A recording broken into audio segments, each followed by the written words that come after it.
sejam todos bem-vindos à mais uma reunião do nosso grupo de pesquisa. Hoje a gente tem o prazer de ter a professora Gisele de Moraes, que é professora lá da FACED, né, da Faculdade de Educação, mas já trabalhou da UFBA, mas ela vem da UFAL, da Universidade Federal de Alagoas, onde a gente tem o outro Comunidades Virtuais, coordenado por Fernando Pimentel.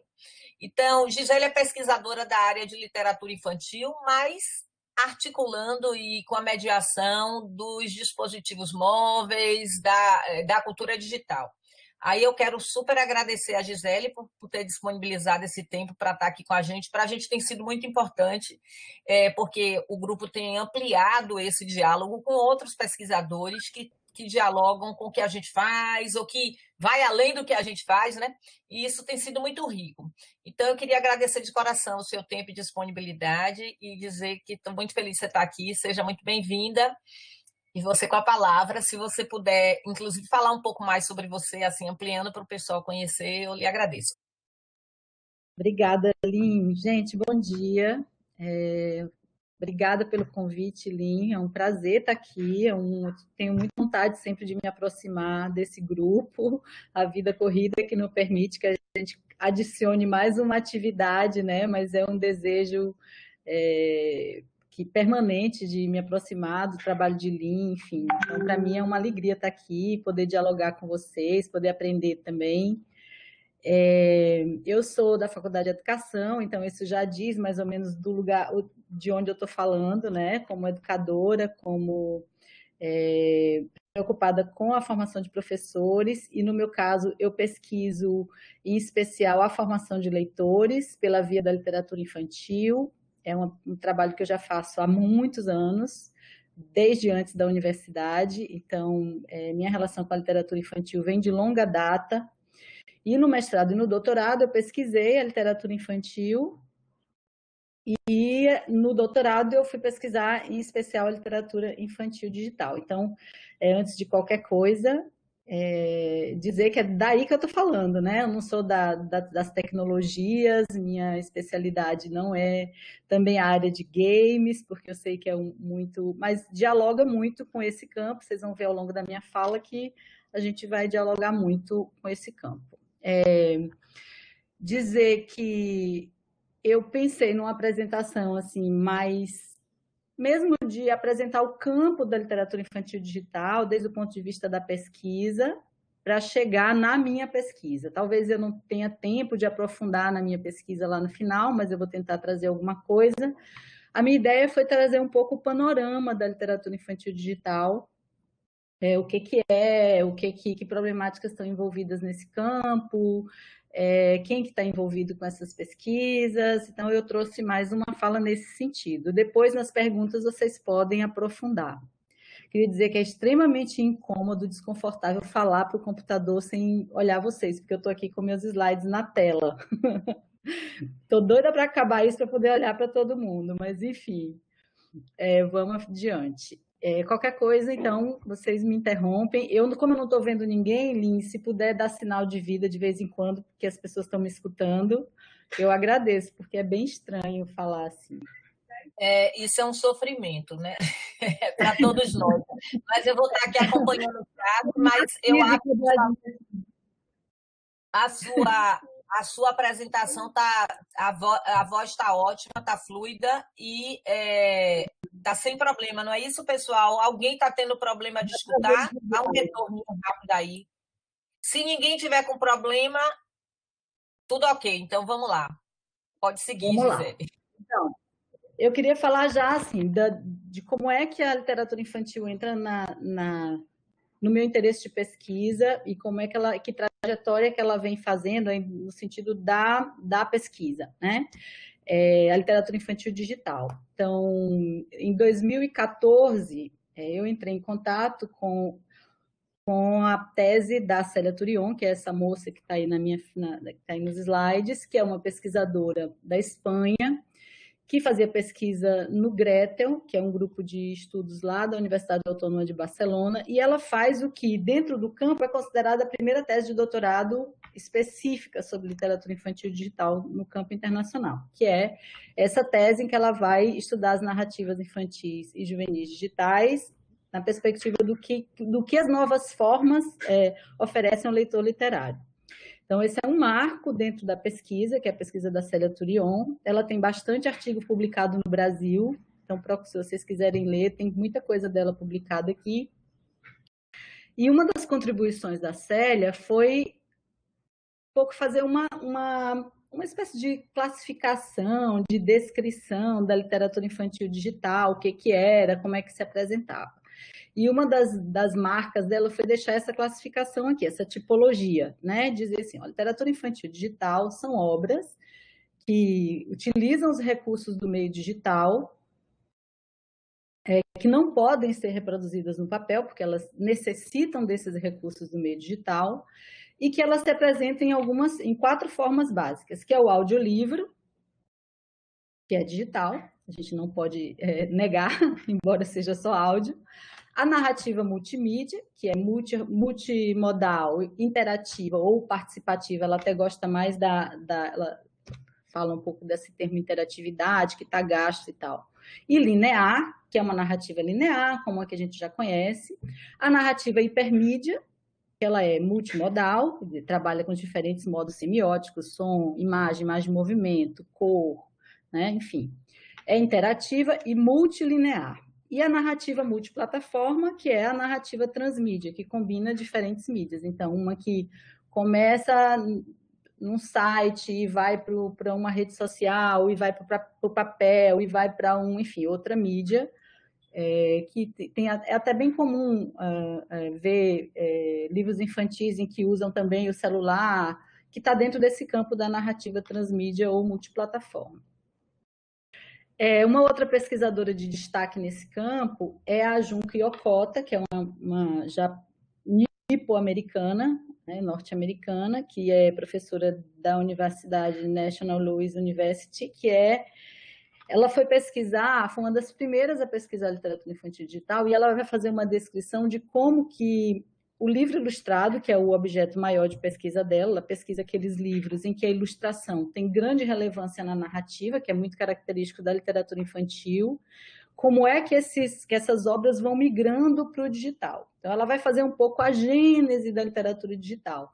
Ela vai falar dos CD-ROMs, dos audiobooks também, mas também das estratégias de transformação do que era livro impresso, como é que a imagem ganha movimento, que tipo de movimento, questões de interatividade, né? A Célia Tourion também vai falar da interatividade, por exemplo, de classificar, não é de classificar, mas de criar formas de analisar a interatividade. Então, interatividade falsa, interatividade simulada, interatividade, como é que ela chama? Interatividade, enfim, efetiva, né? De uma interatividade efetiva, porque ela vai dizer que muitos desses livros, eles vão para o digital, eles criam movimento, mas eles não perdem a característica. O modo de ler é muito parecido com o modo do impresso.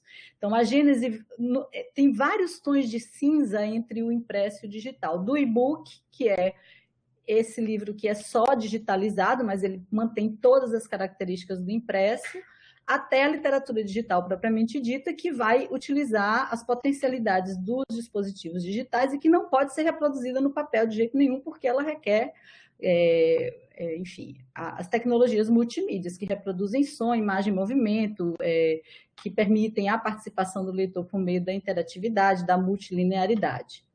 Então, aí o Yokota vai fazer ou Junko Yokota, como muitos chamam, vai fazer essa narrativa aí de como é que se dá essa transposição do impresso para o digital.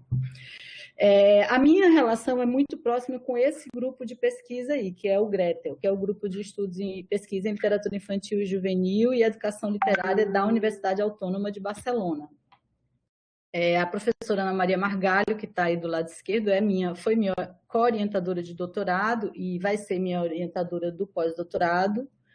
E a Neuza Real, que é também outra pesquisadora, são duas professoras titulares lá da Universidade Autônoma de Barcelona, envolvidas diretamente com a pesquisa em literatura infantil digital. São pesquisadoras da literatura infantil já há algum tempo, inclusive o Gretel, que era coordenado pela Teresa Colomé, que é muito, muito conhecida aqui no Brasil, agora é coordenado pela Ana Maria Margalho, que tem uma pesquisa lá na Espanha já há algum tempo sobre a leitura literária digital, muito na perspectiva de análise de obras, que foi na época que eu entrei no grupo, que eu fui trabalhar com eles no doutorado, e depois na recepção das crianças, e agora eles estão com um projeto de formação de professores, que é o projeto que eu devo me engajar lá no ano que vem, se tudo der certo, se a pandemia deixar.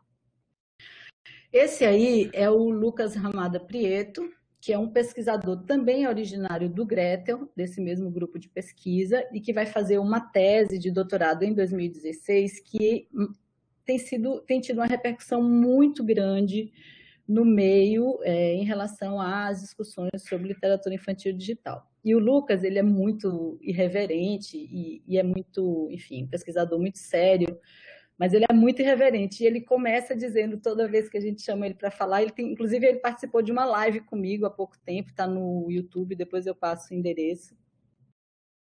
Ele diz que não existe literatura infantil digital. E aí ele vai trazer uma outra perspectiva, né, de literatura infantil digital, diferente da Junko Yokota, diferente do que a Célia Turion trouxe, diferente do que eu pesquisei, mas que daqui a pouco eu vou trazer mais qual é a perspectiva do Lucas e como ele enriquece esse debate e aproxima muito, viu, Lin, das tuas pesquisas dos jogos. Eu acho que é uma tese interessante assim, para o grupo, para quem pesquisa jogos, ler a do Lucas. Aqui são pesquisadores no Brasil, doutores, tem muitos outros pesquisadores, mas eu peguei aqui os doutores e que têm escrito mais, e tem mais publicações no campo, e são pessoas que eu tenho algum contato.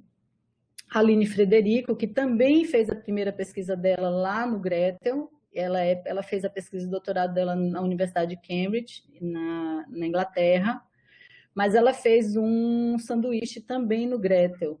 E ela também começa a pesquisa dela sobre literatura infantil digital com esse grupo lá da Espanha, e ela vai pesquisar como as crianças, a agência das crianças na leitura da literatura digital, ou seja, de que a criança não é passiva, como é que ela reage, como é que ela interage, essa ideia de que a criança fica passiva diante do digital, ela vai, enfim, pesquisar isso e traz dados bem interessantes. O Kirchhoff pesquisou aqui no Brasil, começou pesquisando identidade do leitor digital, a partir de algumas obras assim, muito seminais da literatura infantil digital, como aquele site do Sérgio Caparelli, que eu acho que muita gente conhece aqui, que é Poesia Virtual, que é um site que eu acho que nem existe mais, e com algumas coisas muito incipientes, assim, em 2010, 2011, ele começou a fazer umas pesquisas. O Douglas Menegazzi também, que é doutor e professor da UFES, que também pesquisa junto com o Kirchhoff. Alice Matsuda, que pesquisa muito o mercado da literatura infantil digital.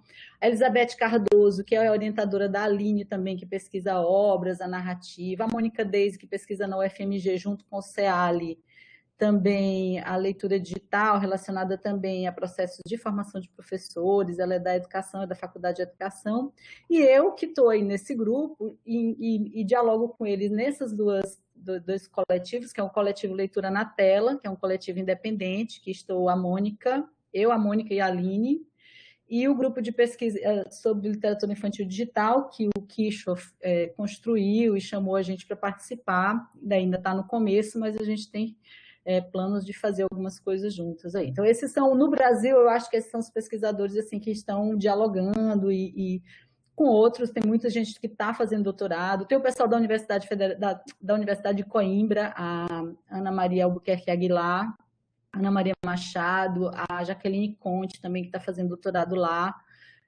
que não está aí nessa lista, mas também são pessoas que estão pesquisando literatura infantil digital. Em termos de produção no Brasil, né, a gente tem aí algumas editoras, laboratórios, sei lá, porque muitos se chamam laboratório, outros se chamam editoras, outros se chamam, né, produtores, enfim. Eu destaquei só algumas, eu acho que a mais conhecida, que tem mais coisas no mercado, é a Storymax, que produz muita coisa, assim, não só infantil, mas juvenil, então o Nautilus, que foi premiado, né, que é um texto a partir das 20 mil léguas submarinas, que trabalha muito a partir da literatura clássica brasileira e faz adaptações para o digital, com narrativas multimídia, mas baseada ainda muito na literatura tradicional. Eu vou mostrar aqui uma mais na frente. A editora Caixote, que é muito voltada para a primeira infância, livros para pequenininhos, né? Eles têm aí essas 3 obras que são bem conhecidas, a Marina está do Contra, Pequenos Grandes Contos de Verdade, esse é gratuito, e o Conto Bumbum, que é bem para crianças pequenininhas. Então, assim, são narrativas multimídia, multimodais, que usam esses recursos todos, bem dentro do espectro da literatura infantil digital. Esqueci de falar, a História Max tem um novo, que é o Inventeca, que é um que também as crianças trabalham muito na perspectiva da autoria da criança, a criança que escreve a partir de imagens e movimento, enfim. A Engenhoca, que tem, para mim, que era uma das melhores adaptações de livro ilustrado para a literatura infantil digital, que era Flicts, que fez um trabalho muito lindo com Flicts, mas que não atualizou o aplicativo, que essa é uma problemática da literatura infantil digital, de que, às vezes, as produções não se sustentam porque não conseguem manter o investimento e poder atualizar para as atualizações dos softwares, dos browsers e todos, dos sistemas operacionais, e aí a obra acaba ficando. Eu tenho um iPad velho, todo rachado, que eu mantenho ele com o mesmo, não faço atualizações, porque para poder rodar esses aplicativos antigos que não tenho mais como baixar nos novos aparelhos. Uma coleção muito conhecida, que é essa Leia para uma Criança, ou Eu Leio para uma Criança, do Itaú, né? Que é coleção Kids Book, que também está dentro dessa perspectiva, que é multimídia, que tem autores muito legais, tem músicas muito legais, mas que funciona muito mal do ponto de vista da realização disso, né? Isso é um problema, às vezes a ideia é muito boa para realizar a literatura infantil digital, mas na hora de executar a questão técnica, os custos disso, enfim. Às vezes tem uma obra que é bem mais simples, mas que tem simples do ponto de vista dos recursos, mas que tem, enfim, uma inovação, é até mais disruptiva, mesmo sem ser tão elaborada tecnologicamente. Só para fechar, assim, o que a gente está tomando, então, como literatura infantil digital, né? É uma obra multimídia, multimodal, esse parêntese não tinha que estar aí, né? Que convida a participação do leitor, que necessita e utiliza as possibilidades do meio digital, seja celular, ou tablet, ou computador, não tem esse no tablet, era para ter, foi erro aí, sobre o qual se pode lançar um olhar literário, porque essa é uma questão, né? Onde é que isso se amarra, onde é que isso se une com a literatura, para a gente chamar de literatura? Essa é uma questão que está aí, por isso que o Lucas coloca essa questão. Não existe literatura infantil digital. Existe, ele vai dizer que existe é ficção digital. Isso não é um consenso. Aqui no Brasil, a gente continua usando o termo literatura infantil digital, Greta também continua usando, partindo do princípio de que a obra tem que ter algum elo com o mundo do livro e o mundo da literatura. O Lucas vai trabalhar com obras que não têm esse elo muito claro, ao mesmo tempo em que a gente sabe que mesmo a literatura infantil impressa tem obras que não têm texto, tem obras que são só imagem, né? E que a gente chama de literatura infantil. Então, classificar a literatura infantil não é tão fácil assim. Quer dizer, aquela tipologia inicial lá da Ceraturion já está muito questionada. O Lucas traz esse olhar de uma ficção mais ampla, que entra muito no campo da experiência videolúdica, que ele chama, do jogo eletrônico. E eu vou depois mostrar algumas obras, eu acho que dá para a gente ter um horizonte melhor em relação a isso. Como é que está meu tempo, Linha? Eu esqueci de começar a marcar. A gente tem ainda 20 minutos. Ok.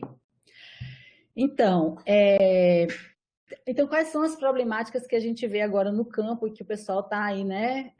Que é difícil descrever e colocar dentro de uma caixa, vamos dizer, literatura infantil digital. Primeiro porque é um lugar intermediário entre o livro, o jogo e o filme, né? Muitas vezes uma obra parece um vídeo de animação, muitas vezes a obra parece um jogo, muitas vezes a obra parece um livro. E qual é o limite disso tudo, né? O que o Lucas tem defendido é que o que cabe aí é um olhar literário. né? Onde cabe um olhar literário, a literatura infantil digital. Em relação ao livro, ter liberdade em relação a esse formato original do livro, porque muitos dos aplicativos, eles usavam um pouco a ideia do livro, passar de página, ou o próprio texto escrito, ou a própria narrativa linear, né? Introduziam alguns elementos de jogo, algumas imagens em movimento, outros usavam basicamente animação, mas faziam alguma referência ao livro, como é o caso daquele, até que ganhou o Oscar, que é considerado literatura infantil digital. Os fabulosos livros do senhor... Ai, meu Deus. Depois eu lembro do título e digo aqui. Que é um vídeo de animação sobre o universo do livro e que, embora seja uma animação, a ideia de passar de página está ali, né? Então, uma outra problemática é em relação ao público de literatura infantil digital, né? Porque em alguns contextos não existe público de literatura infantil digital. Eu fiz uma pesquisa com 100 pais de alfabetização e eles nenhum tinha acesso à literatura infantil digital. Todos disseram que desconheciam a literatura infantil digital. Então, da perspectiva da recepção, que é o meu caso, que pesquisa literatura pensando no leitor, a gente não pode dizer que existe algo que não tem leitores, né? Então, é um campo em formação. Mas se a gente for para a história da literatura infantil, a literatura infantil também foi assim. Ela não tinha leitores. Quando Monteiro Lobato colocou os livros deles nos açougues, na loja de sapatos, nas farmácias, para formar um público leitor, né? O sistema literário ele também é dialético nesse sentido, né? Um forma o outro. A literatura forma o público e o público forma a literatura. Por outro lado, o Lucas vai chamar a atenção para um público usuário de jogos eletrônicos extremamente forte, né? Inclusive beirando aos 80% em várias realidades mundiais, inclusive no Brasil. No Brasil, a gente não tem uma estatística, eu não consegui achar pelo menos muito. Eu lembro daquela palestra que eu participei do grupo de vocês, Linda, aquele curso de games, que chegava mais ou menos isso. É um público crescente, né? É um público ávido. Inclusive, a pesquisa do Lucas dá conta de que é o bem cultural mais consumido pelos jovens do mundo inteiro, é o jogo eletrônico. Né? Mais do que o livro, mais do que o cinema, mais do que qualquer outro bem cultural. Então, o que ele vai dizer é o seguinte, tem aí toda uma experiência nesse campo que dialoga com a literatura e que ele acha que é preciso criar um olhar literário para isso. Né? Ele vai dizer assim, que se a literatura impressa tem todo um sistema institucional em torno dela, tem biblioteca, tem escola, tem discussões curriculares, discussões da didática, crítica, né? Prêmios, etc., no jogo eletrônico, inclusive um trabalho formativo para formar um público, para qualificar esse público, para esse público ler coisas melhores, isso no campo da literatura, por que não ter em relação a essas experiências videolúdicas e digitais com a literatura? E aí ele vai trazer a literatura infantil digital, né, que é uma experiência que inclui a experiência do jogo eletrônico, mas uma perspectiva da experiência estética, né, interpretativa. Quer dizer, ao jogar, ao entrar nessa obra, o usuário, o leitor, ele tem como expectativa também um aspecto interpretativo da obra, não só de percorrer, não só de ganhar, não só do jogo em si, né? O sentido que é construído ali, ele é importante na obra. Então, é isso que ele vai marcar a ficção digital, né, que vai incluir a literatura no diálogo com os jogos eletrônicos. Aqui algumas obras que são marcantes desse percurso, eu não vou mostrar, essas estão disponíveis são gratuitas e estão disponíveis na internet. Eu acho que essa você conhece, na Animate Alice, que é uma narrativa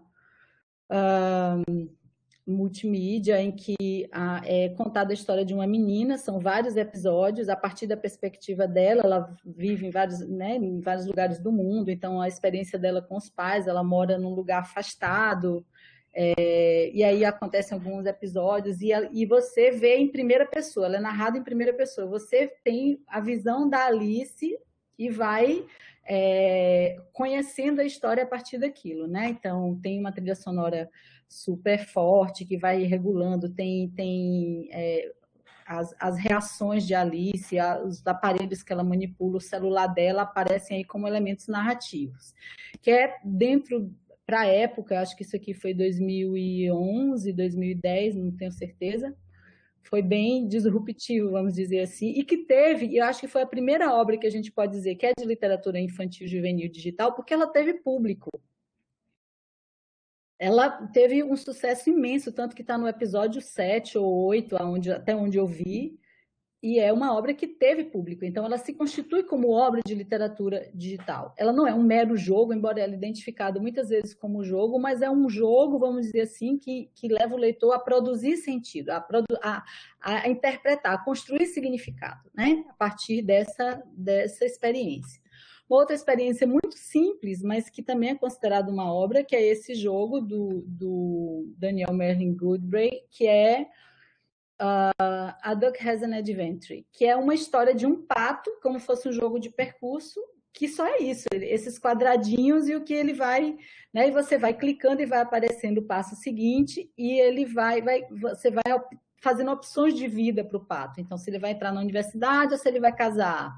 E aí isso vai dando um resultado para aquela narrativa, uma narrativa multilinear, que é como se fosse um jogo de tabuleiro, não tem nenhuma grande, não é nada mirabolante, e se vai dizendo, e vai contando a história do pato a partir dessas opções. Se ele vai casar, a história caminha para um lado. Se ele vai para a universidade, a história caminha por outro.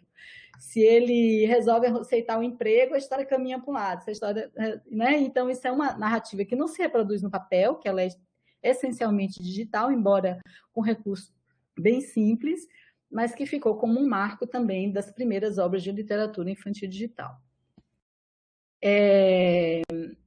Eu não vou falar dessa agora, não, eu vou voltar depois, porque eu acho que eu botei. Eu trouxe aqui uma que é da Nautilus, que é brasileira, que é o Nautilus, que é brasileira, que é da Storymax, né? Que vejam aqui que eles se baseiam na literatura tradicional, tomara que rode.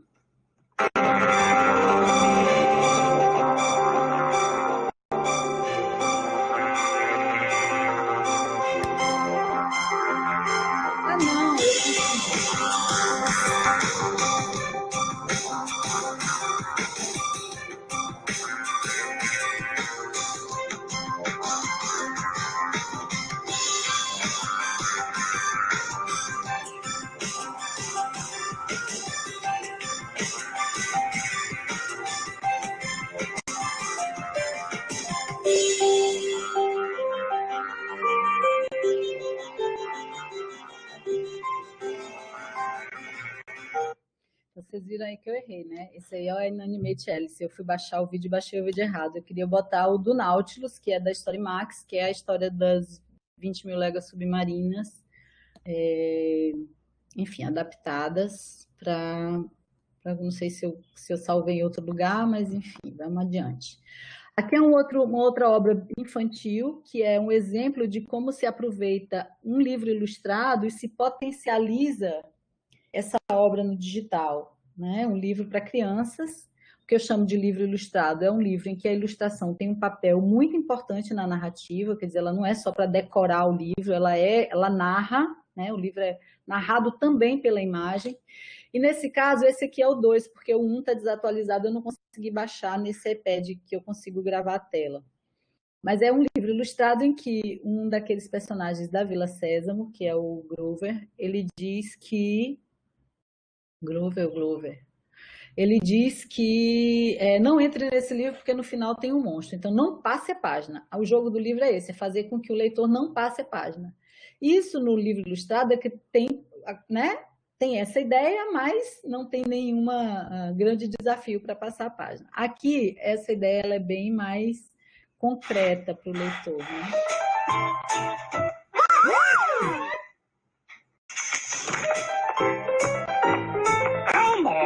I am not going to the end of this book if there is a monster there. Monsters are not to be trifled with. I am going to stay right here on the first page. Okay, Mr. Grover. Emma will go see the monster all by himself. Então, Elmo, o Elmo está come with me. dizendo, We né, are Duda, going o Elmo home está dizendo, now. o Bruno está dizendo Elmo, para o Elmo, não Elmo, passe a página, Elmo, tem um monstro, né? Fica aí, eu vou ficar aqui, não where passe. are you? E o que é interessante é a forma como esse personagem interage. Se você não passar, Elmo, do you not understand peraí, that que eu vou at dar uma the end of this... paradinha. Se não passar, ele tem uma reação. Se você não passa a página, o personagem reage ao você não passar a página, né? É uma espécie de chatbot, bot, assim, que reaciona a você. Não um chat, mas um personagem que é um robô que fala com você, né? Nesse sentido. E e se você passa, o resultado é outro. Então, tem uma interativa, tem uma participação do leitor aqui que é quase verdadeira. É claro que são possibilidades limitadas, mas dá essa sensação de que o leitor realmente está participando da história. Porque se ele não passa a página, eu vou voltar aqui um pouquinho, o personagem tem uma determinada reação, né? Elmo, I am not going to the end of this book if there is a monster there. Monsters are not to be trifled with. I am going to stay right here on the first page. Okay, Mr. Grover. Elmo will go see the monster all by himself.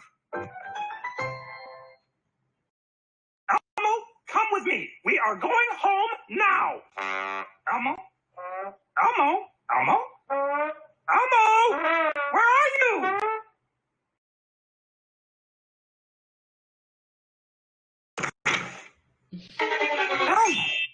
Então, se você não fica parado, ele vai dando... Cadê Elmo? Ele vai reagindo a esse tempo que você fica aí parado em responder ao livro, né? Então, ele imita uma participação efetiva do leitor. Aqui... Do you not understand that at the end of this book there is a monster? Yes, Mr. Grover.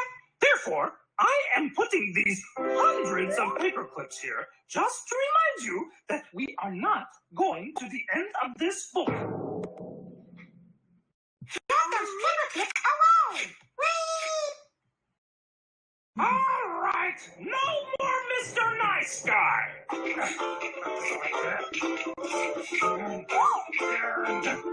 I have now taken all your alphabet blocks and built a huge castle right here. No one can turn this page now. Então, é preciso esclarecer que toda vez aqueles clipes que estavam prendendo a página se soltaram porque o usuário soltou, porque aí eu filmei aqui só a tela, eu não mostrei o usuário, né? Não me mostrei tocando os pontos onde ele... Então, o passar de página é o leitor que faz. Se o leitor não passar a página fica parada. E o personagem, às vezes, ele continua falando com o leitor. Né? Aqui, por exemplo, os blocos estão aqui, o leitor que vai derrubar os blocos para poder virar a página. Está esperando que o leitor passe a página. Perfectly stacked blocks will keep you from turning the page. As long as you do not knock them down by tapping them. Ele está dando a dica. Se você não fizer os blocos...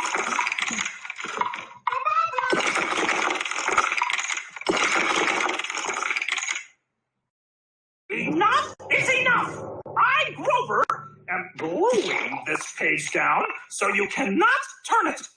And... Então... Esse é um exemplo, então, de literatura infantil que era impressa e que vai para o digital e que as potencialidades do digital ajudam a potencializar também a obra, a experiência estética. Né? Essa ideia do passar a página, da ação do leitor para passar e da tensão entre o que o personagem diz. Não virem a página fica muito mais interessante e divertida, porque se você não passa, o personagem vai dizer, mas você não vai passar a página? Ele dá a dica, claro, se você não derrubar os blocos, você não vai conseguir passar a página, enfim. Aqui uma outra experiência, que é uma obra chamada Lifeline, que é uma ideia muito interessante em que, primeiro, o leitor, a partir o leitor, ele é como se alguém tivesse entrado no aparelho dele, né?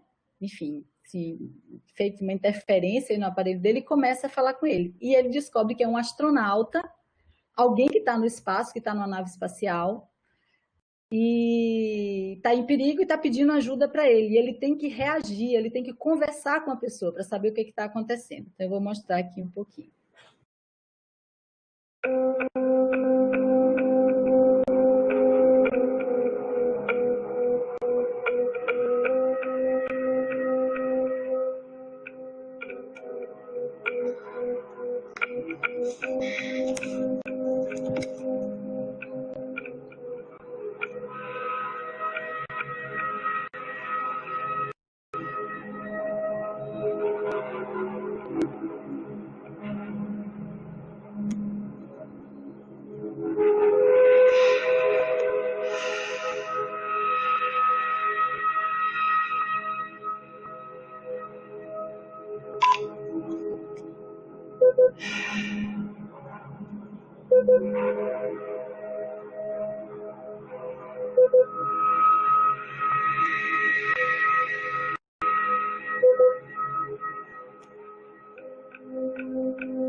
Então, vou parar aqui, senão vai tomar muito tempo.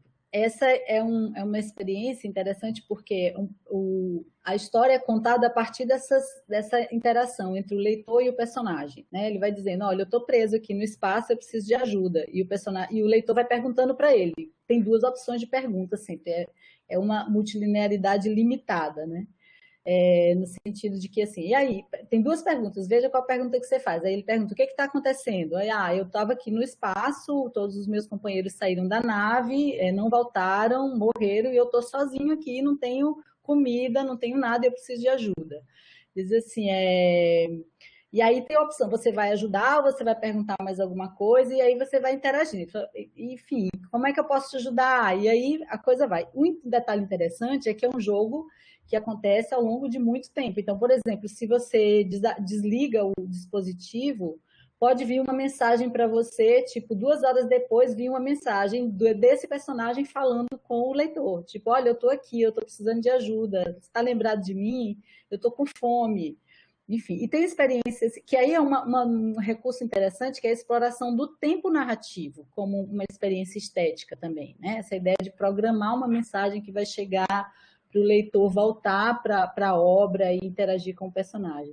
Inclusive, tem obras que já trabalham com isso de uma forma mais complexa mesmo. Por exemplo, o personagem alguém dizer para o leitor, eu vou te encontrar às 3 da manhã, senão, e se você não me encontrar às 3 da manhã, eu vou morrer, e lá às 3 da manhã, se o leitor não entrar no aplicativo e não fizer uma determinada coisa, o personagem morre.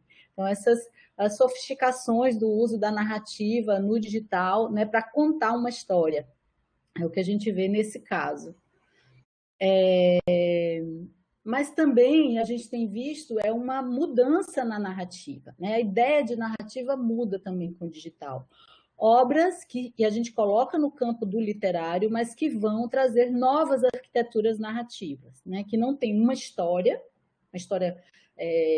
que estrutura, uma história que amarra os fatos, mas que tem experiências e que tem histórias, né, articuladas. Vou dar um exemplo desse aplicativo que é para crianças, que é o Spot, que é uma experiência que não tem texto, é só imagem, música, né, em movimento e participação do leitor, mas que também não tem uma história contada, tem universos, são vários universos que se interconectam e que o leitor pode explorar esses universos, né?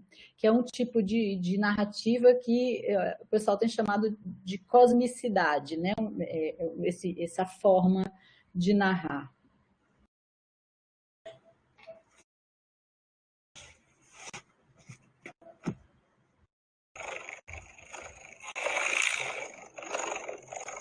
Lembrando que essa é a tela de um iPad, tá? E que esse movimento é o leitor que faz. Então, isso de abrir a tela, então, né, a interação, a participação do leitor.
Eu não vou mostrar todos, senão não vou conseguir chegar na minha tese.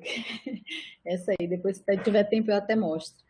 Então, dentro desse universo todo aí da literatura infantil digital, da ficção digital, eu entro em 2014, 2013, né, no doutorado, em que eu queria pesquisar a experiência da literatura no digital com as crianças. E aí, enfim, me articulei com o pessoal do Gretel e veio essa demanda de todo mundo estava pesquisando algum aspecto da literatura infantil digital, o Lucas estava fazendo a tese dele, a Célia Turion estava concluindo a dela. E aí, como eu tenho uma ligação com a música muito forte, o meu primeiro trabalho que eu fiz foi relacionado ao som, num aplicativo que eu vou mostrar já já, e aí a minha orientadora de lá disse: Gisele, por que você não pesquisa, então, como é que o som aparece na literatura infantil digital, sobretudo nos aplicativos? Porque a gente tem esse tipo de estudo nos videogames, tem no cinema, e a gente poderia fazer isso na perspectiva do literário. E como a gente trabalha com educação literária, com formação de leitores, a perspectiva da minha pesquisa era: como é que o som pode favorecer a educação literária? Como é que o som nesses aplicativos, se eles podem fazer alguma mediação no sentido de ajudar a criança a entender, a participar, a desfrutar da história? Aí eu pesquiso especificamente as narrativas. Então, o primeiro contato que eu tive com a literatura infantil digital pela via do aplicativo, dos tablets, foi com a obra da Paloma Valdívia, que é uma ilustradora chilena, que foi com esse aplicativo, o Esaci, e que me chamou a atenção a música desse aplicativo. Ele também não está atualizado, então ele não consegue baixar mais, eu tenho no meu iPad antigo. E tinha essa música aqui.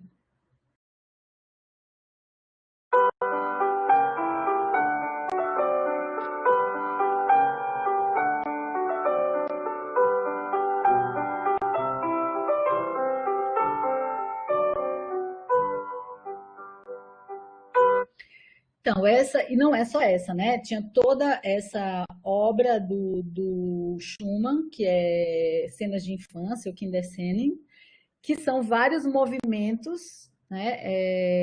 Opus 15 é uma obra inteira, com vários andamentos, e vários desses andamentos estão no aplicativo, combinando com o momento do aplicativo de uma forma tão harmônica e tão articulada, que eu comecei a me interessar e quis pesquisar como é que essa música se articulava com a história. E aí, esse meu primeiro texto foi a partir da análise desse aplicativo, e isso se estendeu para a tese. E aí eu resolvi pesquisar dois tipos de aplicativo, ainda seguindo a tipologia da Célia Turion, que foi os aplicativos multimídia e hipermídia. Então, um dos que eu estudei foi o Flix. Eu estudei 40 aplicativos, mas no Brasil foi o Flix, não sei porque está sem som.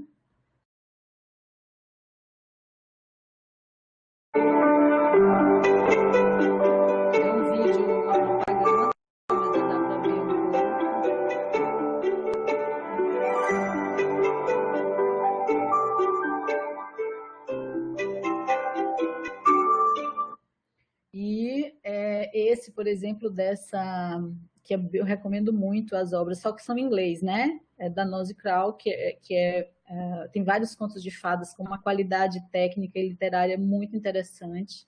As narrativas hipermídia, que é como essa aqui, né? Que é bem pouquinho o vídeo, mas só para mostrar que aqui, ó, tem um ponto quente na Chapeuzinho, tem um ponto quente na plaquinha para mostrar nas duas placas que a Chapeuzinho tem a opção de seguir qualquer um dos caminhos. Então, esse é um tipo de narrativa hipermídia também que eu estudei, que fui ver como é que o som funcionava nesse processo de construção da narrativa. Desculpa, eu fiz uma bobagem aqui, peraí. Por exemplo, aqui tem um mapa da história, né, que são as possibilidades da narrativa, que a Chapeuzinho pode percorrer, que o leitor escolhe que caminho andar, e que o som participa aí, participa de diferentes formas, né? E aí eu precisei caminhar por um campo teórico da multimodalidade, da narratologia, do livro ilustrado, da trilha sonora no cinema, né, no audiovisual, dos estudos dos jogos eletrônicos também, um pouquinho, bem pouquinho, porque, né? E estudei a trilha sonora a partir desses elementos, a voz, os ruídos e a música, porque quando a gente fala trilha sonora, a gente pensa logo na música, mas não, tem esses outros elementos aí, entendendo que a voz inclui o diálogo, a narração e o vozerio, que são aqueles murmúrios, aqueles ruídos de voz que às vezes não né, não são verbais. E aí eu fui classificando, fui fazendo uma tipologia desses sons nessas narrativas, porque o meu objetivo tanto era mostrar como o som aparece nas boas obras, como pode ser interessante a exploração do som para dar mais qualidade à narrativa. Então, fui vendo que, em relação à participação da emoção representada, o som ele pode ser empático, ou seja, ele representa aquilo que está na cena, ou ele pode ser anempático, ele pode se opor àquela emoção da cena. Ele pode ser adaptativo, no sentido de que vai mudando a história, a música vai mudando, os sons vão mudando, ou não adaptativo, ou não dinâmico, aquele som que fica igual, como nos jogos, muito comum, às vezes, a mesma música ali de fundo, porque só interessa ali a imersão do leitor, não os sentidos que estão sendo construídos. Eu acho que isso que diferencia muito a literatura digital do jogo, do mero jogo. O jogo, às vezes, não está tão interessado nessa produção de sentidos, né? Só no sentido de fazer o usuário avançar. Enfim, participação dos tipos de sons. Pode ser um som que o leitor interfere e não interfere, pode estar dentro do relato ou fora do relato, ou seja, só servir mesmo para a maneira de contar, não para o que é contado, ou seja, diegético ou não diegético, como no cinema, pode ser que seja um som que o personagem não está escutando, mas pode ser um som que o personagem está escutando. Pode ter uma função paratextual, só de organizar, de orientar o leitor, como pode ter uma função na própria narrativa, e às vezes as duas. E alguns exemplos de som, que não vai dar tempo, ainda tem tempo, Lin? A gente já tem um tempinho que você está falando, mas se você quiser concluir, fique à vontade. Porque vai dar 11 horas. Então, a gente tem tempo até mais ou menos mais 10 para as 12. Aí, aqui um exemplo. Tá, só para dizer que um exemplo de som que é dentro do aplicativo, por exemplo, que é uma festa e o som está na festa, né? Então, a música que toca é a música que os personagens dançam. Toda la tarde jugando y entre todos celebrando que la feliz lagartija por fin sabía quién era. Então, e aí eu fui fazendo uma pesquisa a partir do som na narrativa, desde a perspectiva do discurso, né?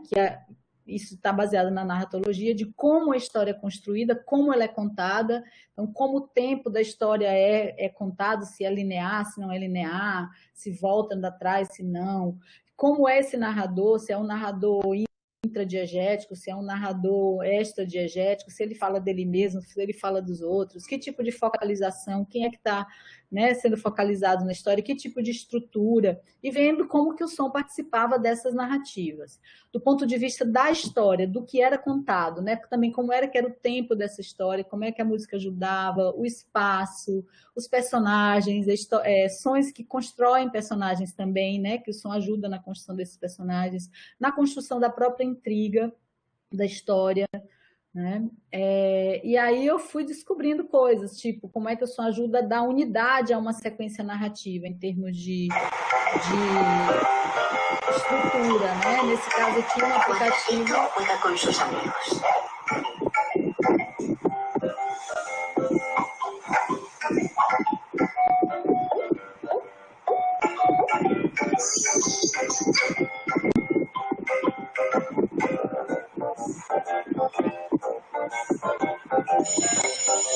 Es hora de entrar en la casa grande. Pero Cuadradito no puede entrar. No es redondo como la puerta.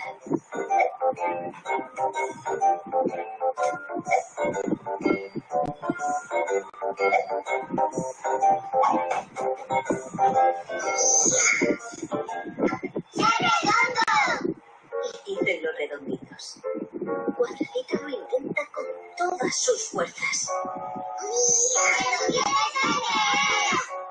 Dicen los redonditos. Soy redondo, soy redondo, soy redondo. Repite Cuadradito. Pero no hay nada que hacer. ¿Qué podemos hacer? Cuadradito es diferente. Nunca será redondo. ¿Qué podemos hacer? Pues que tendremos que cortar las esquinas. Dicen los redonditos. ¡Oh, no! Dice Cuadradito. ¡Me dolería mucho!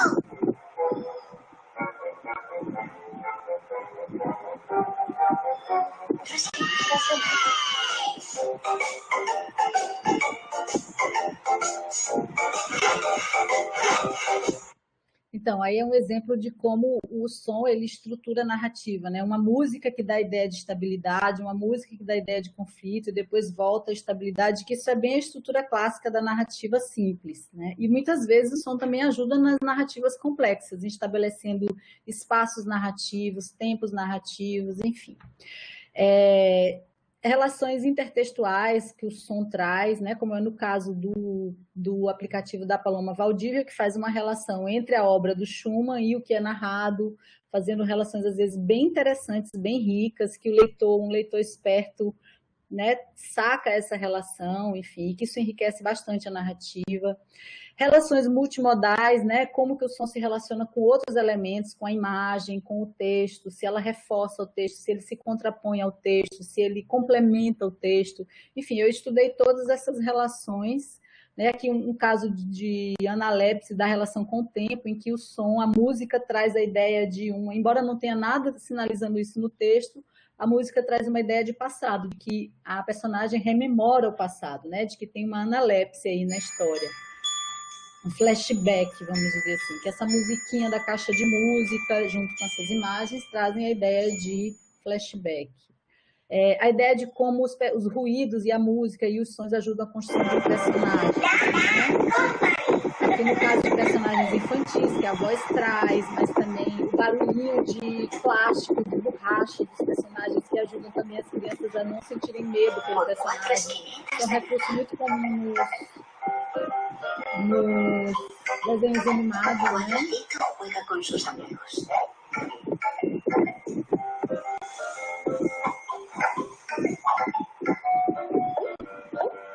Então, esse barulhinho de emborrachado que dá aí nessas formas geométricas, associada à humanização da voz, né, cria um personagem infantil em que tem uma humanidade, mas chega um momento em que eles querem cortar os pedaços do quadradinho. Então, essa humanidade ela não é levada tão a sério, porque, afinal, eles são ocos, são de borracha, né? Isso, para a criança, é uma mediação importante, no sentido de que tirar um pouco do realismo, tirar muito do realismo dessa história, para que as crianças possam lidar com essa cena, que em outro contexto mais realista seria bastante violenta, né? Enfim, é isso, a pesquisa vai nesse sentido. Aqui um exemplo de intertextualidade, né, no aplicativo do ESACI, em que a música, o nome do movimento na obra do Schumann é Cavalo Galopante, e a cena no livro mostra isso, né? No aplicativo, mostra um cavalo, quer dizer, faz uma citação mesmo da obra, da música que está sendo tocada, que é só instrumental, né? E tem várias, enfim. Eu acho que a gente tem muitos desafios para pensar a literatura infantil digital, né, do ponto de vista porque eu quero pensar a literatura, como propõe o Lucas, dentro das instituição educativa, de pensar que a gente precisa formar as crianças para essa nova possibilidade de leitura da literatura e dos outros textos, enfim, que estão aí, mediados por todos esses recursos, que é preciso aprender a interpretar, a interagir de forma significativa e construir aí também uma bagagem simbólica a partir desses elementos. Então, para isso precisa de letramento digital, obviamente, mas pensar também que é um direito à literatura também digital, não só a literatura impressa, mas a literatura digital, que todos têm que ter acesso, com qualidade, não pegar coisas que são meia boca só porque é gratuito, ou porque, enfim, a prefeitura está dando, ou porque o Itaú está dando, mas qualificar a produção nesse sentido.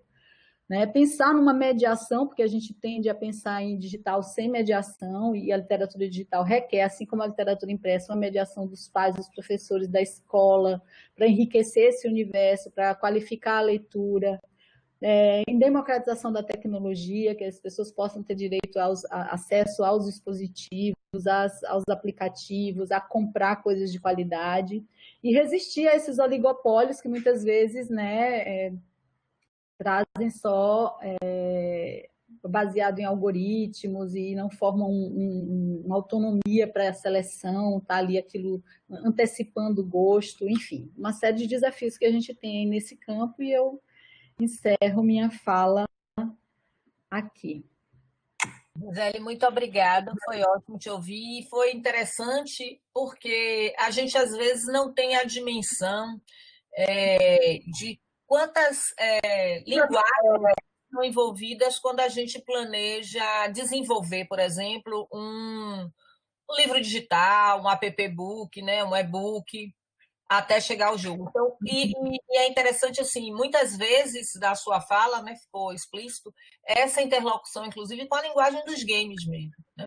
Então, trabalhar com esse tipo de desenvolvimento exige também, como jogos, uma equipe interdisciplinar, né, com múltiplos saberes e uma sensibilidade, né, para a forma como esse conteúdo vai ser socializado. Então, eu gostei muito, tem uns que eu não conhecia, e fiquei pensando aqui, enquanto eu estava te ouvindo, que em 2013 nós começamos o desafio de desenvolver o Gamebook. E no início a gente não tinha muita ideia, né, de como ia ser feito. E aí eu fiz uma imersão para procurar, dentro das App Stores, os tais App Books, né? Essa hibridação de uma lógica dos App Books mais os jogos. E foi impressionante como a qualidade era muito ruim, né? E passa por isso que você falou, não é porque está distribuindo gratuito, não é porque é do Itaú que a gente deve se apropriar para usar, até porque isso eu acho que provoca um distanciamento da criança para esse tipo de produto, né? Porque eles estão muito imersos no digital, mas se o negócio... Eles sabem a qualidade, e eles são críticos, né, na hora dele escolher. E aí eu fiquei me lembrando, menina, que como era ruim a qualidade dos app books. Era muito ruim. Às vezes o nível de interatividade era muito linear, era pobre, clicar, era só a coisa do clicar. E eu imagino que quando se refere à literatura infantil deve ter muita coisa semelhante, né? Assim. E você... Clicar e saltar, coisinha, né? Tipo, só um reagir ali mínimo. Exatamente. Aí achava que isso era interativo. Mas é isso. Pronto, Suiane já tem as perguntas. Está aberta a perguntas.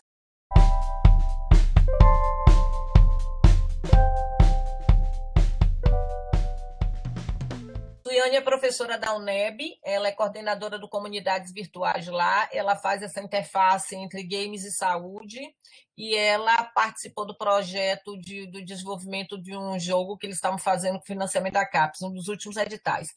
Ela infelizmente não tem... ela tem uma dúvida, que ela gostaria de ver se você poderia esclarecer. Infelizmente, ainda tenho dúvida na diferença entre o filme interativo e a literatura digital.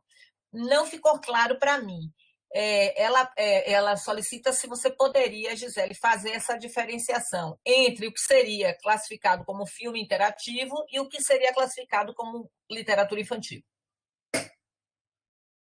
Eu acho que não tem. Muitas vezes um filme interativo é literatura digital. É complexo, porque assim, se você for ver também classificar a literatura infantil impressa, ela também tem, as linhas são borradas, né? Não tem uma linha definida, não tem uma fronteira definida.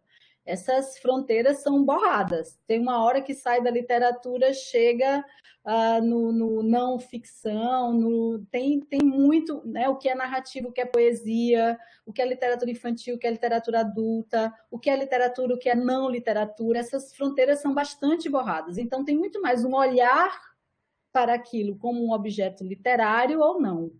O que eu estava retomando é que, para a literatura, inicialmente, a definição de literatura digital é que ela, de alguma forma, dialogasse com o universo do livro e da literatura.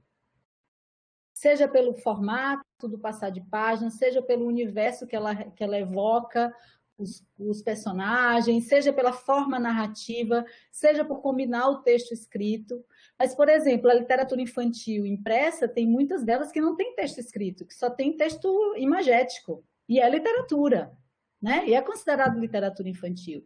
Então, a questão, eu acho que não é criar uma delimitação clara, né? É ter um olhar literário, é pensar no que, do ponto de vista desse olhar literário, pode enriquecer a experiência do leitor, que é isso que o Lucas faz. Ele pega jogos, o que seria considerado jogo, e vai dizer, olha, isso aqui é uma ficção digital e que tem que um olhar literário beneficiaria essa experiência estética que está aqui, que não é um mero matar inimigos ou recolher moedinha, né? Tem um sentido nessa obra, tem um sentido para esse espaço. Inclusive, tem uma obra que eu não mostrei aqui, que é bem significativa, que é o Empty Kingdom, não sei se você conhece, que é um jogo em que o sujeito chega no universo e não tem nada. É um jogo que não tem nada, é só ele sozinho. E é um jogo contemplativo, que a proposta é que o personagem contemple. Né? Essa é uma experiência que tem a ver com a interpretação daquele espaço-tempo, daquelas ações, do que o mero fazer do usuário. Então, tem um olhar aí, uma experiência estética que é diferenciada, no sentido de que não é só um ganhar, né? Ganhar alguma coisa, e eu ganhei, no final ganhei o nível tal, subi de nível. Tem um olhar para o lado, tem um olhar para si, que é do campo da experiência estética, que é do campo da experiência literária. Né? É claro que tem, dentro de qualquer experiência de jogo, em algum nível vai ter ali uma possibilidade de leitura de significação. O que a gente propõe é que a gente saia dos jogos que são os blockbusters, esses que todo mundo joga, para ir ampliando a experiência subjetiva com os jogos, de formar pessoas melhores, porque a gente não faz isso com a literatura. A gente trata a literatura como um objeto estético que promove a melhoria dos seres, né, humanos, a nossa humanização. É uma experiência estética. Então, a gente pensa que o jogo também os objetos digitais, os objetos culturais digitais, os bens culturais digitais também estão nesse lugar de qualificar a experiência do sujeito com a cultura. Então, se tem um jogo que todo mundo joga, mas é um jogo que, enfim, não faz pensar, não propõe uma experiência humana diferente, né? Uma experiência sensível diferente. Então, a gente quer trazer a ideia de que há outros jogos e outras narrativas que trazem essa perspectiva literária. Umas mais próximas da literatura tradicional e outras mais distantes, né? Mais afastadas. Então, é um espectro muito amplo e que não dá para estabelecer fronteiras. Mas muitos dos filmes interativos são literatura digital. Né? Temos mais 2 encaminhamentos. Eu fiquei também aqui me lembrando, Gisele, há muitos anos atrás, criaram, eu fui procurar aqui, porque ele já saiu do ar, já não está mais disponível, que chamava Livro Game. Era um projeto que eles pegaram 3 livros da literatura brasileira, e aí eles criaram, né, um ambiente que eles denominavam de jogo, mas quando você vai analisar, ele deixava muito a desejar. Mas a ideia era exatamente, o nome do projeto era Livro Game, era seduzir os meninos a partir desse ambiente para que ele tivesse vontade de ler os clássicos da literatura brasileira. Infelizmente, era bem interessante, né, a proposta, mas a qualidade do ambiente não era para fomentar esse desejo. E uma outra coisa que eu fiquei pensando agora, a partir da sua fala, dessa questão, né, da experiência, né? Você falou da contemplação, e eu fiquei pensando no quanto a indústria indie de desenvolvimento de jogos tem optado, né, nessa contramão de trazer ambientes riquíssimos, onde a ideia é você experienciar. É o caso de Flower, que é bem anterior à Journey, que é a mesma empresa, e eles têm uma coleção, não é? Tem o Abzu, que é no fundo do mar. Então, tem uma série de ambientes interativos que o objetivo é que você vivencie aquela experiência, muitas vezes uma experiência sozinha, mas no caso de Journey, você pode ter essa experiência com o outro, né, e desenvolver desenvolver coisas, não sei como dizer, mas características como a empatia, né? Mas eu vou passar as perguntas, porque é muita coisa, né, para a gente conversar. Então, Massinho, ele pede desculpa porque houve uma queda de conexão, e aí ele pediu para você repetir a explicação sobre a afirmação que não existe literatura infantil digital. Aí, dependendo do que você disser, ele vai fazer um encaminhamento da questão. Essa é uma questão do Lucas Prieto, do Lucas Ramada Prieto. Sugiro a leitura da tese dele, que é Esto no va de livros, está em espanhol, que isso, né, não se trata de livros, e que ele marca muito essa ideia de que a gente tem que se afastar da narrativa tradicional para considerar, ao mesmo tempo que ele diz não é literatura digital, ele quer dizer que o espectro da literatura digital ele é mais amplo, né? Ele quer dizer que ela não existe como esse objeto definido, claro, como literatura infantil digital. Por isso que ele prefere usar o termo ficção digital, que aí inclui tanto a literatura digital como os jogos, como, enfim, outras experiências digitais que trazem uma experiência estética, que é isso que a gente está falando aqui, né? Não é só uma experiência lúdica, mas uma experiência estética, né? Que envolva com as emoções, com os nossas visões de mundo, com nossas visões, nossos mundos interiores, com nossas relações com as pessoas, enfim. Uma experiência que vá além do lúdico só, né? Não que o lúdico também não esteja envolvido dentro da experiência estética. Não está colocando aí numa hierarquia, mas ampliando e tornando esse universo mais complexo. Então, ele diz assim, estabelecer isso como literatura é difícil, né? Não existe essa literatura definida, por isso que ele vai dizer que não existe. No meu caso, eu problematizo um pouco isso quando eu digo assim, só existe literatura infantil se tiver público, dizendo assim, olha, eu conheço literatura infantil digital, então ela existe, né? Se tem um público, é porque ela existe. E no caso da gente, a gente não tem um público. Nem tem público para os jogos, tem público para algumas ficções digitais, mas não tem para a literatura infantil digital estrita, né? Que a gente, agora, isso não é um problema, porque se a gente for voltar para a literatura infantil, ela também não tinha público, foi a escola, foram as instituições que criaram, que construíram um público para isso. Esse público ele não surge espontaneamente, Bourdieu já fala isso, né? Tem um campo, aí tem uma ação, tem um trabalho por trás disso.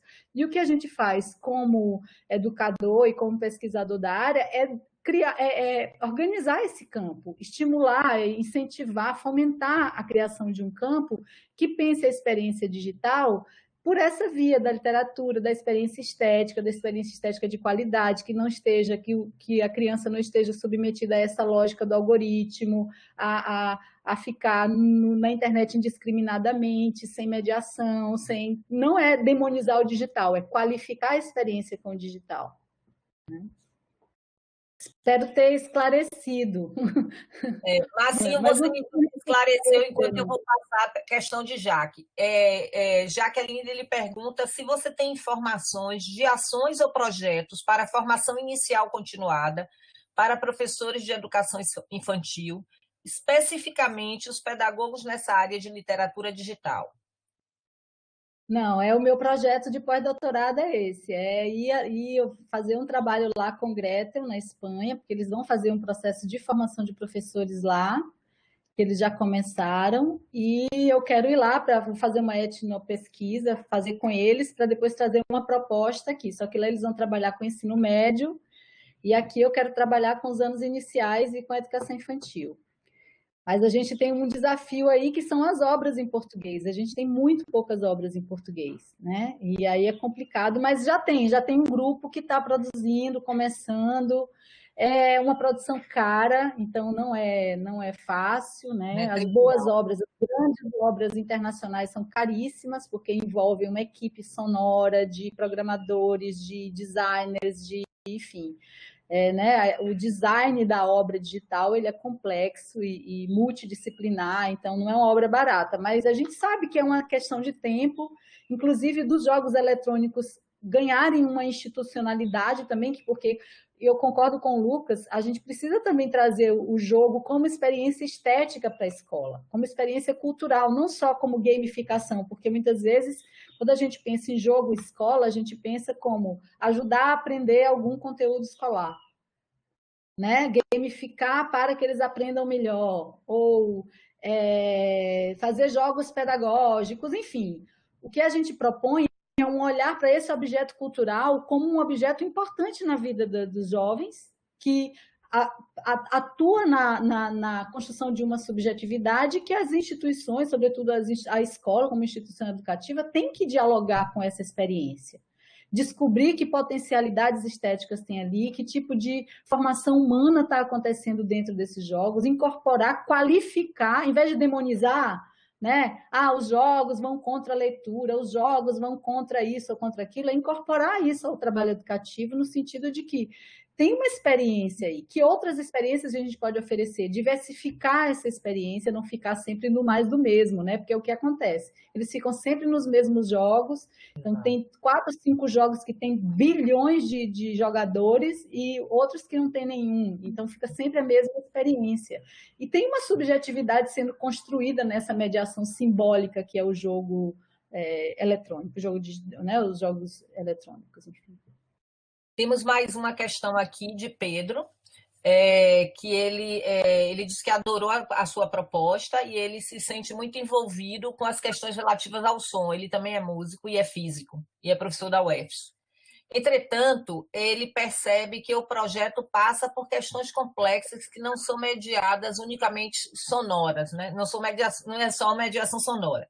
Aí ele faz a pergunta: como são contemplados no projeto mediações visuais, psicológicas, afetivas e as próprias questões da história de vida? Esse é assim, a gente, no meu caso, eu fui olhar o som, né? Mas eu entendo a literatura como um objeto de arte, que ele dialoga com as questões afetivas, com as questões emocionais, não se perde de vista isso, né? A ideia é pensar como que o som atua na recepção. É claro que eu fiz uma análise muito estrutural, né, baseada na narratologia, mas eu também fui escutar as crianças. Eu fiz uma experiência final, assim, um experimento, não gosto da palavra experimento, mas uma experiência com elas. Fiz 5 oficinas com crianças de 6 e 7 anos, em que eu olhava como que elas reagiam aos sons, como era que os sons participavam da construção de sentido, como é que elas significavam a obra a partir do som. É claro que o som não está isolado das experiências, a música é super afetiva, né? E vai direto na emoção. Isso não posso falar de música sem falar de emoção, né? Como que a criança reage. Eu trabalhei com uma perspectiva teórica que é da Louise Rosenblatt, que é a teoria das respostas leitoras, e que ela entende que tem uma resposta estética, que é afetiva, que é psicológica, que envolve a história de vida de cada um, e uma resposta eferente, que é intelectiva, que vai mais racional. E a gente tentava incluir isso tudo na forma como as crianças, descrever como as crianças reagiam. Mas cada leitor vai reagir, agora, entendendo que esses elementos da obra, eles atuam nessas dimensões que você está falando aí, na dimensão afetiva, psicológica, enfim, nas experiências de cada um, né? A minha base teórica é, sobretudo, a estética da recepção. Então, a gente vai considerar o sujeito como ele que dá sentido àquilo ali tudo. Quando a gente pesquisa a obra, a gente pesquisa em termos de potencialidades. A gente tem Massinho aqui, que é professor lá da Federal de São João del Rei, ele agradece a retomada e ele diz que está com você, né? De outra forma, se ficarmos na negação, estaríamos na contramão da cultura digital. e suas inevitáveis reconfigurações sociotécnicas. A partir dessas novas potencialidades, pensar em novos caminhos de apropriação e formação de sentidos. E Jaqueline, que é professora também da UNEB, ela agradece e diz que ela vai aguardar o seu trabalho, porque essa é uma lacuna, né, na formação dos nossos professores. Pedro também agradece e diz que gostaria de dialogar com você sobre o tema. Tem mais alguma questão, gente?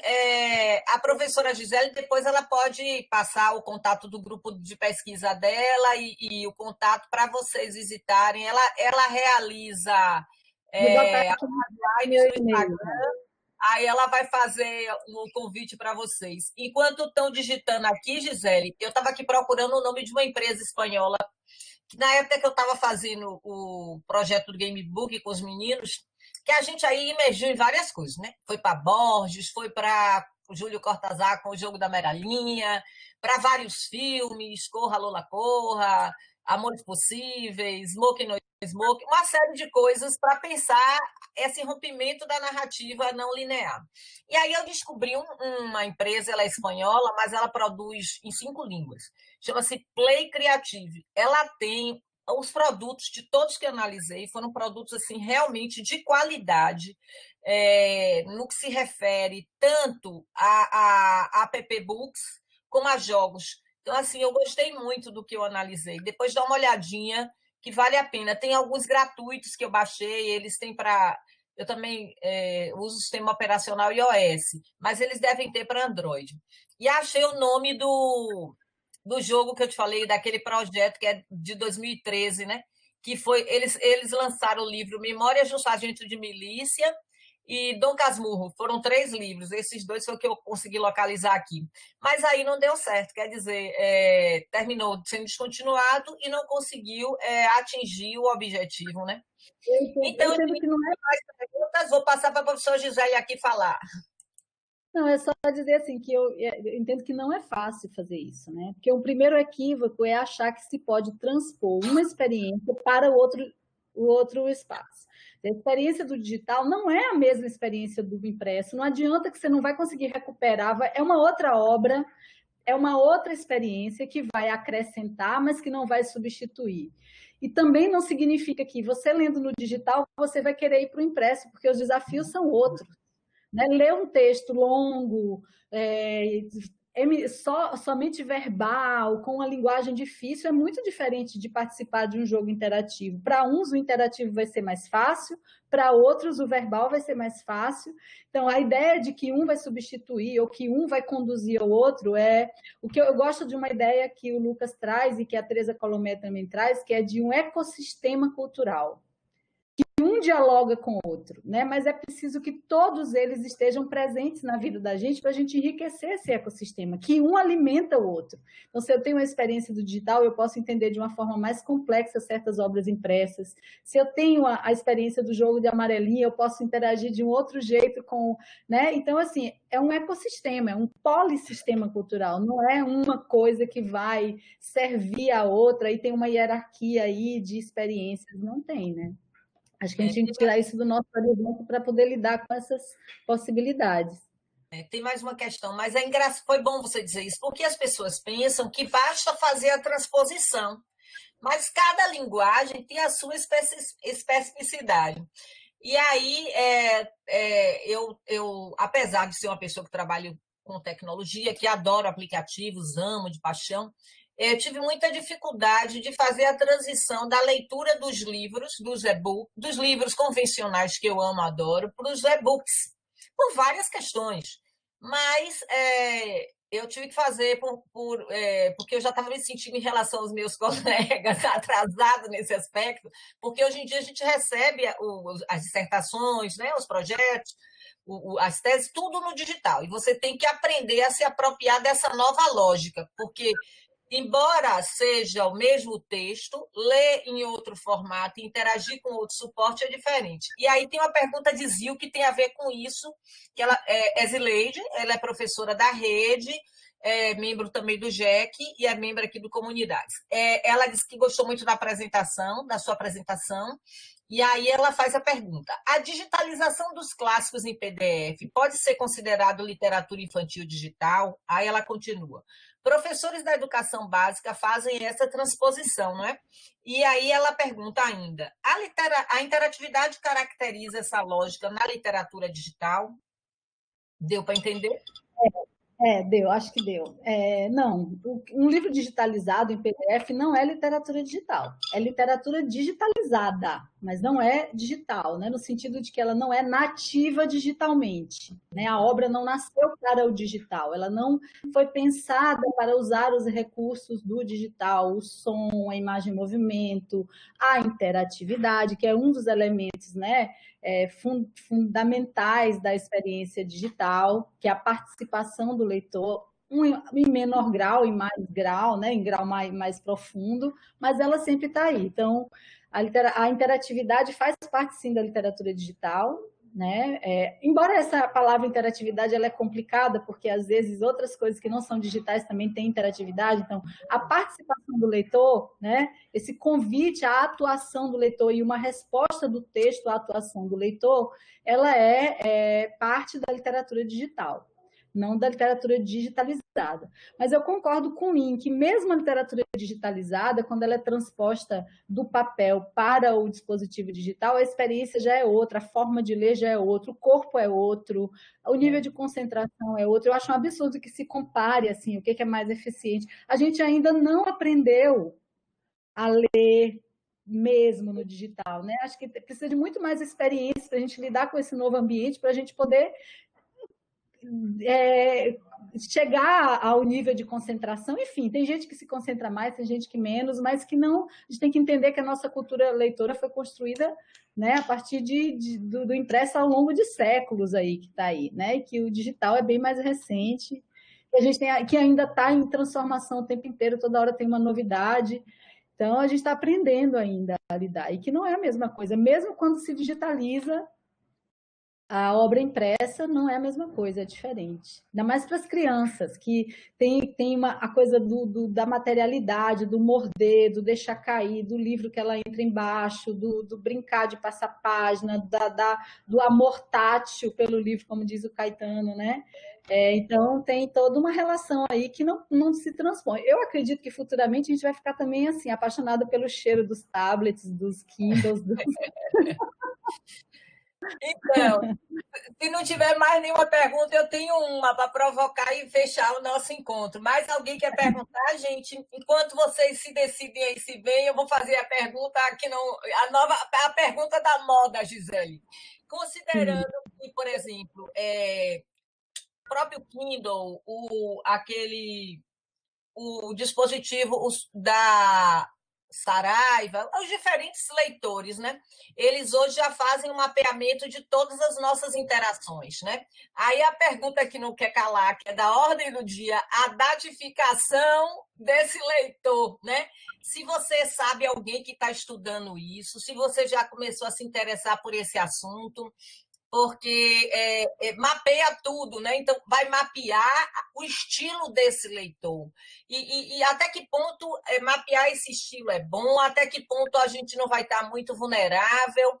E é isso que eu gostaria que você encerrasse, né? Tentando provocar mais, porque a gente não tem resposta, eu sei, mas eu quero ouvir você, porque se isso já está te mobilizando, se você já conhece alguém trabalhando sobre isso, e agradecer de novo. Eu que agradeço. Eu vou retomar uma experiência que eu tive. É engraçado que você perguntou isso, porque isso é uma coisa que veio para mim recentemente. Porque eu passei a comprar muito pelo virtual, eu tentava não comprar tanto, tentava comprar na livraria, enfim, valorizar a livraria, e ultimamente eu tenho comprado mais. Evito comprar na Amazon, mas acaba comprando também pela rapidez, enfim, tal. E eu ouvi esses dias uma fala do Chartier, não sei se você ouviu ele falando sobre isso, sobre a lógica do algoritmo. Eu adoro ele, mas ainda não vi isso. Ele é demais, esse homem. Ele sempre participou agora do Conalê. E tem vários... eu vou procurar, porque eu adoro ele. Você está perguntando quem está pesquisando isso, eu só te digo isso, o Chartier.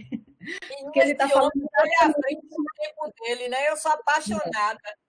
A Porque lógica do algoritmo.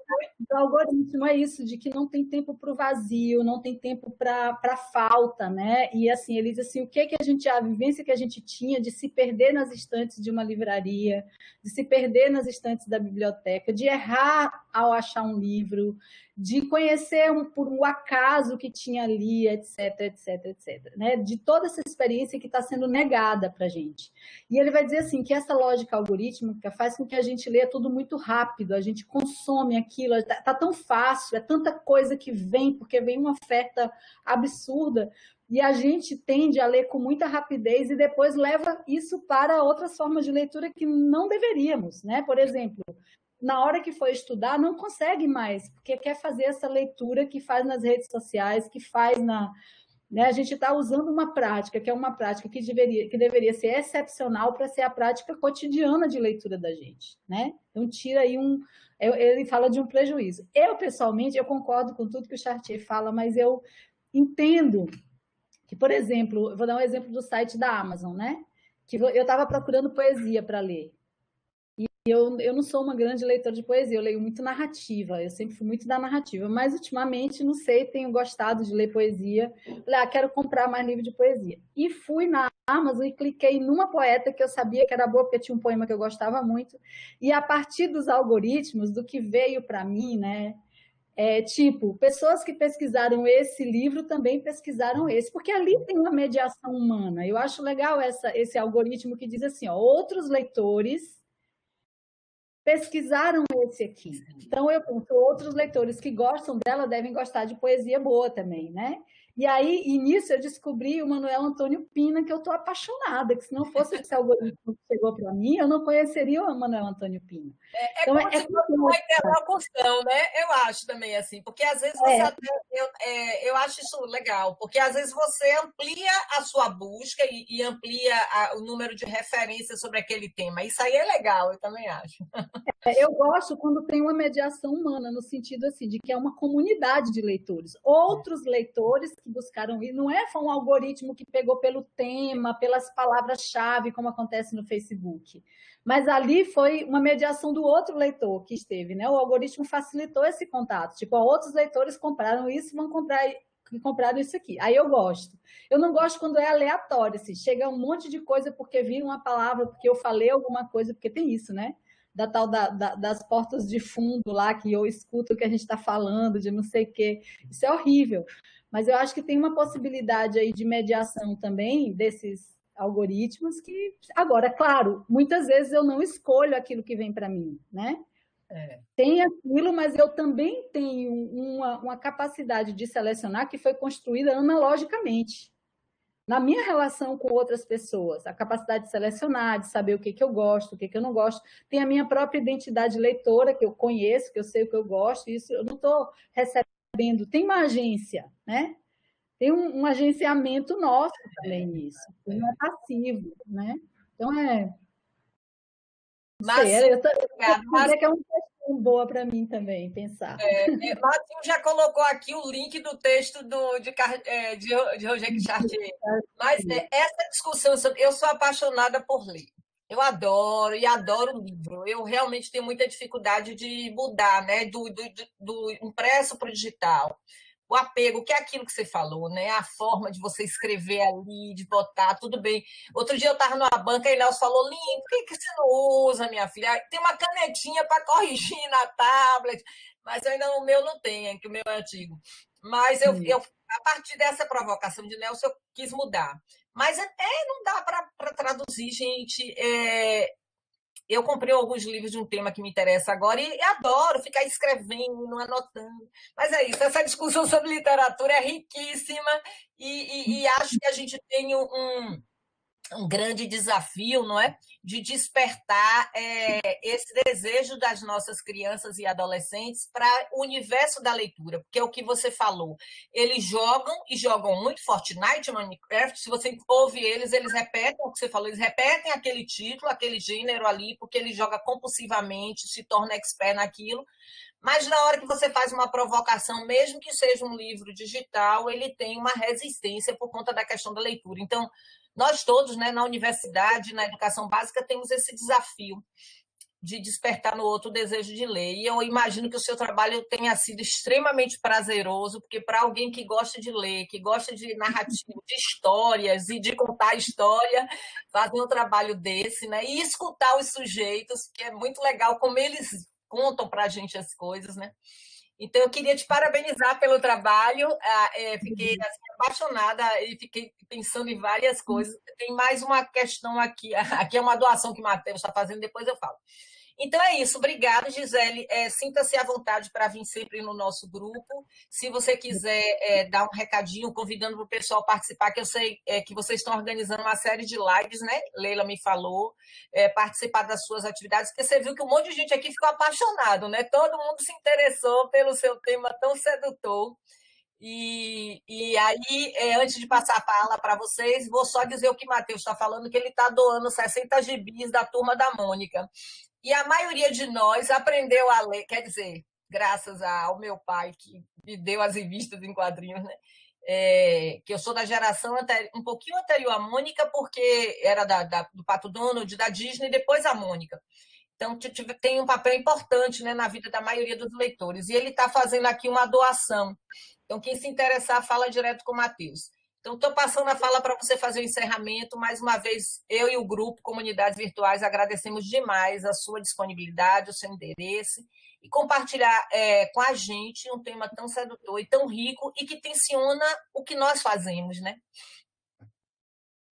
Bom, eu que agradeço muito, acho que é um começo de um diálogo e para mim também é muito rico, espero poder, né, me aproximar mais, escutar mais, eu conheço teus textos, li tua dissertação, foi importante inclusive na minha pesquisa, acho que está citada lá, procure que está, então para mim é sempre um ganho poder dialogar com quem está pensando nessas questões. Sei que tem outras questões aí que eu não pensei, que vocês estão à frente. Eu vi pelas poucas coisas que eu participei do seu trabalho, que tem muita novidade, muita coisa que eu não conheço, que eu queria conhecer.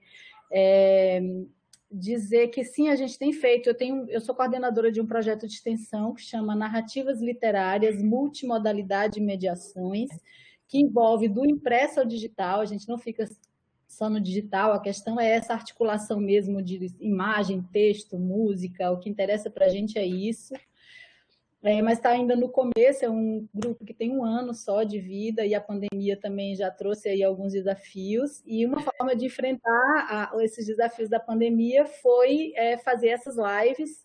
E aí eu tenho chamado pessoas que estão envolvidas com a questão da mediação leitora, com essas novas formas literárias. Então, a gente teve o Lucas Prieto, que tem uma live, uma entrevista com ele, no canal, está no meu canal, Gisele Lima, que eu vou mudar para o canal do Nami, porque eu estou com uma dificuldade aí com o negócio de nome de e-mail. E teve da Aline Frederico, que também foi uma pesquisadora que eu mostrei aqui, que também fala sobre a pesquisa dela de literatura infantil digital. Teve outras lives sobre bibliotecas comunitárias, e aí, quem era que estava? Matheus, que está querendo doar os gibis. Eu te dou a dica de procurar as bibliotecas comunitárias. A biblioteca 9 de abril, é 6 de abril, eu sempre confundo esses números.